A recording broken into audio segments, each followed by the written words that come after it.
எனக்கு அன்பான தேவனுடைய பிள்ளைகளே, பொதுவாக ஒரு 40 வருடத்துக்கு முன்பு வாழ்ந்த தேவ பிள்ளைகளுக்கும் இப்பொழுது வாழ்ந்து கொண்டிருக்கிற தேவ பிள்ளைகளுக்கும் ஒரு பெரிய வித்தியாசம் இருக்கிறத நான் பார்க்குறேன். என்ன அப்படின்னா, 40 வருடங்களுக்கு முன்பு வாழ்ந்த தேவ பிள்ளைகள் கர்த்தர் நமக்கு தந்த இந்த சத்தியத்தின்படி நடக்கிறதுக்கு ஜாக்கிரதையா இருந்தாங்க, தேவனுக்கு பயந்தாங்க, தேவனுடைய சத்திய வார்த்தைக்கு எச்சரிப்புக்கு கீழ்ப்படிந்தாங்க. நமக்கு போதித்தவர்களும் மனம் திரும்புதலை போதித்தாங்க, கிறிஸ்துவின் வருகையை போதித்தாங்க, நித்திய நியாய தீர்ப்பு போதித்தாங்க, பரலோக நரகத்தை குறித்து போதித்தாங்க, தேவனுடைய இரக்கத்தை போதித்தாங்க, அவருடைய கோபத்தையும் போதித்தாங்க. ஆனா இப்போ வாழ்ந்து கொண்டிருக்கிற தேவ பிள்ளைகளுக்குள்ள பார்த்தீங்கன்னா ஒன்னே ஒண்ணுதான், நான் சந்தோஷமா இருக்கணும், நான் கர்த்தரை தேடணும்யா.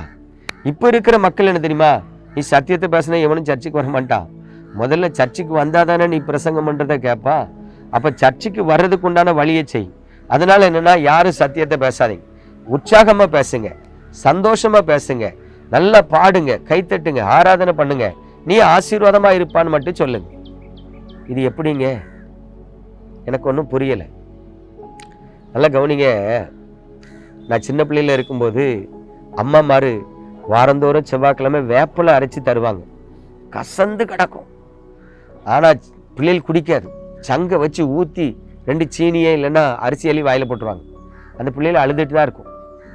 யாராவது வேப்பிலையை விரும்பி குடிப்பாங்களா? இல்லை. ஆனால் அன்னைக்கு வேப்பிலை குடித்த பிள்ளைகள் ஆரோக்கியமாக இருந்தாங்க. ஏன்னா வயிற்றுல புழு பூச்சி தொந்தரவு இருக்காது, ஆரோக்கியமாக இருந்தாங்க. வாரத்துக்கு ஒருக்கா இஞ்சி தட்டி கொடுத்தாங்க. இஞ்சி உடம்புல உள்ள புளிப்பெல்லாம் எடுத்துரும், கை கால் வலி கழுத்து வலி எல்லாம் எடுத்துரும். ஆனால் இன்னைக்கு உள்ள பிள்ளைகள் பாருங்க, எதுனாலும் உடனே மெடிக்கலில் போய் ஒரு டேப்லெட் டேப்லெட் டேப்லெட். ஆரோக்கியம் இல்லாத பிள்ளைகள் இன்னைக்கு வளர்ந்துட்டு இருக்கு. அதே போலதான் இன்னைக்கு ஆவிக்குரிய வாழ்க்கையும் பாருங்க. கர்த்தருடைய வசனம் சொல்லுது, நீதிமொழிகளின் புஸ்தகம் 28ஆம் அதிகாரம் 26ஆம் வசனத்தை பாருங்க. தன் இருதயத்தை நம்புகிறவன் மூடன், ஞானமாய் நடக்கிறவனோ ரட்சிக்கப்படுவான். பிரியமான தேவனுடைய பிள்ளைகளே, எப்படி தன் இருதயத்தை நம்புகிறவன் மூடன் என்று சொல்லி இருக்கிறதோ, அதே போல இன்றைக்கு கிறிஸ்தவ உலகத்துக்குள்ள தன் இருதயத்தை நம்புகிறவர்கள் பெருகி விட்டார்கள். இப்படிலாம் பிரசங்கம் பண்ணா கூட்டம் வராது, இப்படிலாம் வால் போஸ்ட் அடிச்சிங்கன்னா கூட்டம் வராது, இப்படிலாம் ஜெப கூட்டம் நடத்தினீங்கன்னா ஆட்கள் வரமாட்டாங்க. அப்போ ஆட்கள் வருகிறதுக்கு ஏற்ற மாதிரி கூட்டத்தை மாத்துங்க.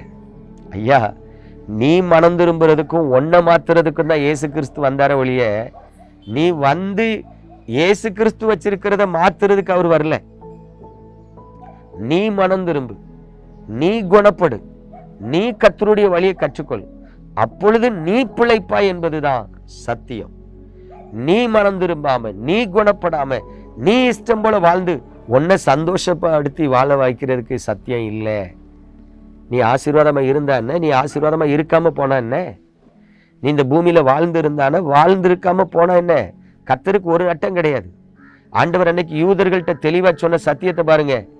ஆபிரகாம் எங்களுக்கு தகப்பன் என்று உங்களுக்குள்ளே சொல்லிக் கொள்ளாதிருங்கள், தேவன் நினைத்த அந்த கல்லுகளினால் அவருக்கு பிள்ளைகளை உண்டாக்க முடியும்.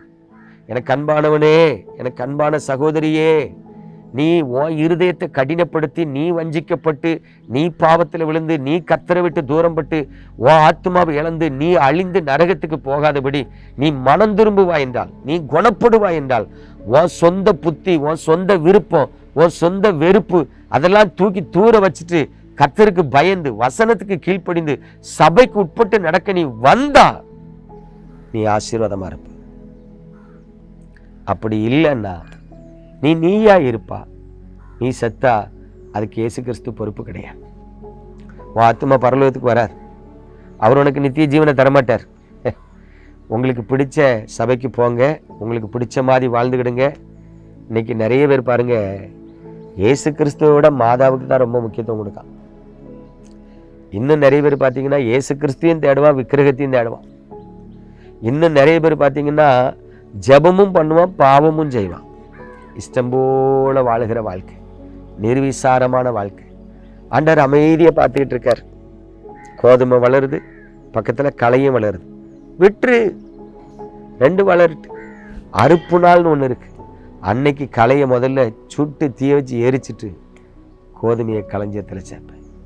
பிரியமானவர்களே, உங்கள் இருதயத்தை நம்பாதீங்க. உங்களுக்கு பிடிச்சபடி தான் வாழ்வேன்னு சொல்லாதீங்க. உங்களுக்கு பிடிச்ச சபைக்கு தான் போவேன்னு சொல்லாதீங்க. உங்களுக்கு பிடியமான பிரசங்கியாருடைய பிரசங்கத்தை தான் கேட்பேன்னு சொல்லாதீங்க. கொஞ்சம் வசனத்தை ஆராய்ஞ்சு பாருங்க, சத்தியத்துக்கு செவி கொடுங்க, குணப்படுங்க, கீழ்ப்படிங்க. அப்பொழுது நீங்கள் பிழைப்பீர்கள். இல்லை என்றால் கர்த்தர் சொல்கிறார், நீ மூடன், மூடன் தன் மூடத்தனத்துல சாவான். நீங்க ஏன் சாவணும்? நீங்க பிழைக்கும்படி நம்ம ஜெபிப்போமா? எங்கள் அன்பின் பரலோக தகப்பனே, பரிசுத்தமான இந்த காலை பொழுதிலும் உமது கிருபையுள்ள கரத்தில் உமது பிள்ளைகளை தருகிறேன்.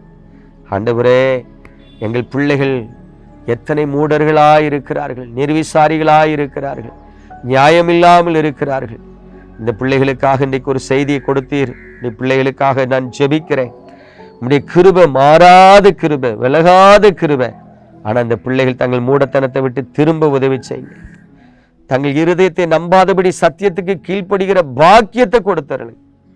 இயேசு கிறிஸ்துவே உமது பரிசுத்த நாமத்தில் உடைய பிள்ளைகளுக்காக ஜெபிக்கிறேன்.